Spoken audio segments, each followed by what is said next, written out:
Hello everyone, welcome to my channel Index View Trader. I am your friend Shashikant. कैसा रहा आज का आपका दिन, आज का ट्रेडिंग सेशन, आज की ट्रेडिंग। तो पहले एनालिसिस शुरू करने से पहले हम जान लेते हैं कि कल के सेशन में हमने जो एनालिसिस किया था निफ्टी और सेंसेक्स का, उसकी पहले बात कर लेते हैं, उसकी पहले चर्चा कर लेते हैं। चर्चा शुरू करने से पहले अगर आप चैनल पर नए हो या पहली बार हो तो चैनल को लाइक, शेयर और सब्सक्राइब जरूर करें। तो चलिए शुरू करते हैं कल का बैक टेस्टिंग। तो ये है दोस्तों कल का निफ्टी का चार्ट। कल निफ्टी ने हमें लगभग 25,003 के आसपास क्लोजिंग दी थी।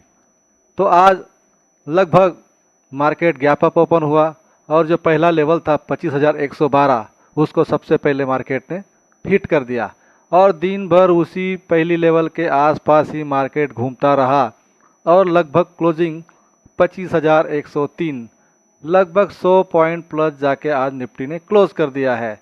तो आप देख सकते हैं कि गैप अप खुलने के बाद जो भी बीटीएसटी में पोजीशन लेके गया होगा उसको अच्छा खासा प्रॉफिट मिला होगा, लेकिन जिन्होंने आज दिन भर इस जगह पे कहाँ भी ट्रेड लिया होगा, चाहे कॉल हो, पुट हो, पेपर ट्रेड के लिए, तो उसको आज माइनस या नुकसान ही सहना पड़ा होगा।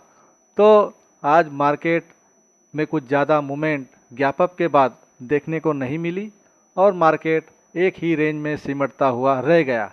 अभी कल किस प्रकार मूवमेंट मार्केट में मिल सकती है, किस प्रकार का मूवमेंट हो सकता है, उसके बारे में जान लेते हैं। कल है सेंसेक्स का एक्सपायरी, तो उसकी भी बात करेंगे कि सेंसेक्स में कितना बड़ा मूवमेंट आ सकता है, नीचे या ऊपर, कौन सा इम्पोर्टेंट लेवल हो सकता है, सब के बारे में चर्चा करेंगे। तो हमने जान लिया निफ्टी के बारे में कि आज निफ्टी ने लगभग 100 पॉइंट के ऊपर क्लोजिंग देके एक ही दायरे में अपना कारोबार क्लोज कर लिया है। तो दोस्तों अभी चलते हैं सेंसेक्स के चार्ट पर कि सेंसेक्स ने किस प्रकार का मूवमेंट आज के दिन हमें दिखाया है। यह है दोस्तों सेंसेक्स का चार्ट। बिल्कुल सेंसेक्स का सिनेरियो वही है निफ्टी जैसा, जो कि कल 82,188 के आसपास क्लोजिंग हमें मिल चुकी थी। उसके बाद आज सेंसेक्स गैप अप ओपन हुआ, गैप अप में ही 82,555 का सबसे पहला हमारा जो लेवल था उसको हिट किया और उसके बाद एक ही दायरे में सेंसेक्स भी घूमता रह गया। इसमें भी आप ट्रेडर लोगों को ज़्यादा कुछ अपॉर्चुनिटी गैप अप खुलने के बाद मिली नहीं होगी। तो आज लगभग सिनेरियो ठीक ठाक रहा, गैप अप ओपन होने के बाद मार्केट एक ही रेंज में क्लोज हो गया। तो ये निफ्टी और सेंसेक्स के बारे में हमने चर्चा कर ली। अब कल सेंसेक्स का एक्सपायरी है, तो कल किस प्रकार का मूवमेंट हो सकता है, कौन से इंपॉर्टेंट लेवल हो सकते हैं, इन सब की चर्चा करने से पहले आप जो इम्पोर्टेंट लेवल हम आपके लिए यहाँ पर ड्रॉ करके लेकर आते हैं, जिससे आपको बहुत सारा हेल्प होता होगा, लेकिन हम यहाँ पर जो भी वीडियो, जो भी एनालिसिस, जो भी लेवल आपके लिए लेकर आते हैं वो केवल एजुकेशनल पर्पज़ के हिसाब से ही हम आपके सामने रखने का प्रयास करते हैं। यहाँ पर कोई बाइंग और सेलिंग का रिकमेंडेशन नहीं होता, केवल सीखने सिखाने के पर्पज़ से ही हम यहाँ पर वीडियो बनाते हैं और लेवल आपके सामने लेकर आते हैं। तो यहाँ पर आने के बाद केवल और केवल सीखने का प्रयास करें। बाइंग सेलिंग करने से पहले आप आपके फाइनेंशियल एडवाइज़र से ज़रूर बात करें। तो दोस्तों ये था कल का जो एनालिसिस हमने किया था, उसमें निफ्टी और सेंसेक्स ने किस प्रकार का मूवमेंट दिया उसके बारे में चर्चा। तो अब चलते हैं कल के सेशन में। मंगलवार कल सेंसेक्स का एक्सपायरी है, तो मंगलवार के दिन निफ्टी और सेंसेक्स में कैसा मूवमेंट हो सकता है, कौन से इंपॉर्टेंट लेवल आ सकते हैं, उसके बारे में जान लेते हैं। तो चलिए चलते हैं निफ्टी के चार्ट पर कि कल निफ्टी कैसा मूवमेंट दे सकता है।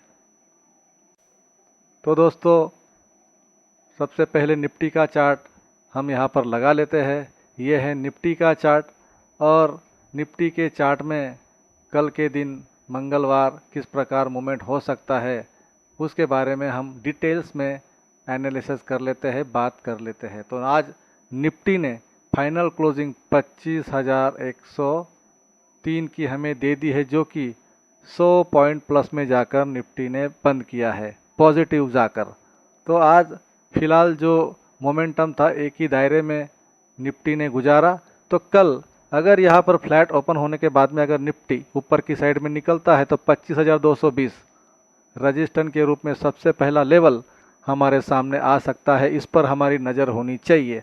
इस लेवल पर अगर निफ्टी टिक जाए, एक 5 से 10 मिनट की कैंडल टिकने के बाद अगर ऊपर की साइड में अगर निफ्टी निकलता है तो 25,311 रजिस्टेंस के रूप में दूसरा लेवल हमारे सामने निकल कर आ सकता है, इस पर हमारी नज़र होनी चाहिए।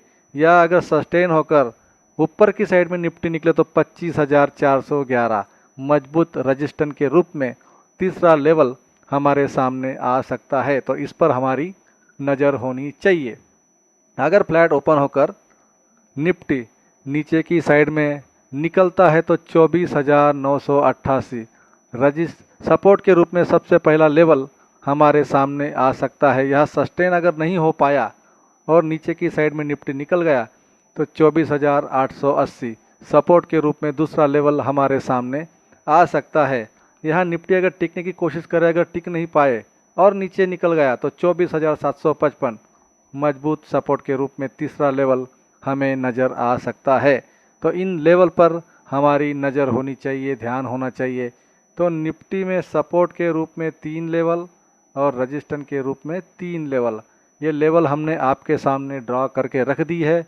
ये लेवल आप आपके चार्ट पर ड्रॉ करके रखिए और जब भी इन लेवल पर निफ्टी आता है, किस प्रकार का फॉर्मेशन यह बनाता है, चाहे आपका जो भी स्ट्रेटजी आप यहाँ पर मार्केट में यूज़ करते हो, वो अगर आपको पॉजिटिव बता रहा है और या लेवल के ऊपर भी अगर ऊपर या नीचे कैंडल सस्टेन हो रही तो वो हिसाब से आप पेपर ट्रेड कर सकते हो। तो इन लेवलों पर आप ध्यान रखें।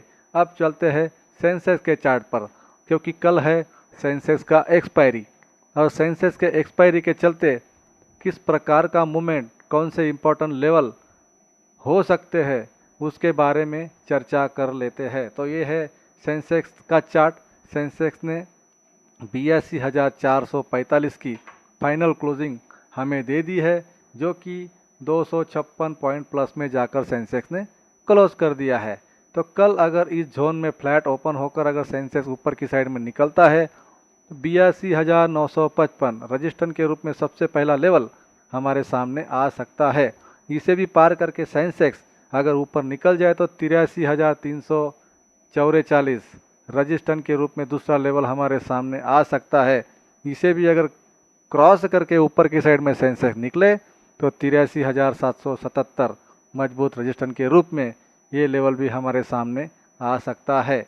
अगर फ्लैट ओपन होकर नीचे की साइड में सेंसेक्स निकलता है 81,977 लगभग 82,000 सपोर्ट के रूप में पहला लेवल हमारे सामने आ सकता है। इसे भी अगर क्रॉस करके नीचे सेंसेक्स निकल जाए तो 81,500 सपोर्ट के रूप में दूसरा लेवल हमारे सामने आ सकता है। इसे भी क्रॉस करके अगर नीचे की साइड में निकल जाए तो 81,045 मजबूत सपोर्ट के रूप में तीसरा लेवल हमारे सामने निकल कर आ सकता है। तो दोस्तों ये है सेंसेक्स के लेवल इम्पॉर्टेंट, इसके ऊपर आप वॉच रखें, इसे मार्किंग कर ले ताकि कल के सेशन में आपको पेपर ट्रेड करने में कोई परेशानी ना हो। तो कल सेंसेक्स के एक्सपायरी के चलते हड़बड़ी में ट्रेड ना करें। इस बीच में अगर सेंसेक्स खुलता है और यहाँ ट्रेड करता है तो ये है नो ट्रेड जोन, तो इस जगह पर ट्रेड ना करें, यहाँ पर आप ट्रैप हो सकते हो। तो इस लेवल से ऊपर या नीचे जब भी सेंसेक्स निकले तो वहाँ पर आप अच्छा खासा पेपर ट्रेड कर सकते हो। एक्सपायरी के चलते कॉशियस होकर ट्रेड करना है ताकि आपको केवल सीखने को यहाँ से मिले। यहाँ पर अगर आप इन लेवलों को देखकर या किसी यूट्यूबर का पीएनएल देखकर अगर ट्रेड करोगे तो दोस्तों आप यहाँ पर नुकसान ही आपको उठाना पड़ेगा। इसलिए किसी का बिल्कुल प्रॉफिट लॉस देखकर बिल्कुल इम्प्रेस ना हो, खुद सीखने की तैयारी रखो, खुद सीखो। खुद सीखने के बाद में जब आप इस प्रकार लेवल ड्रॉ करेंगे और उस पर ट्रेड लेंगे तब आप पेपर ट्रेड में अच्छा खासा पैसा कमा सकते हो। तो निफ्टी और सेंसेक्स के बारे में बैक टेस्ट भी कर लिया, कल के एक्सपायरी के चलते कौन से इंपॉर्टेंट लेवल है उसके बारे में भी बात कर ली। तो दोस्तों ये वीडियो आपको कैसा लगा? अगर अच्छा लगा हो तो लाइक शेयर और सब्सक्राइब जरूर करें। मिलते हैं नेक्स्ट वीडियो में। जय हिंद, थैंक यू।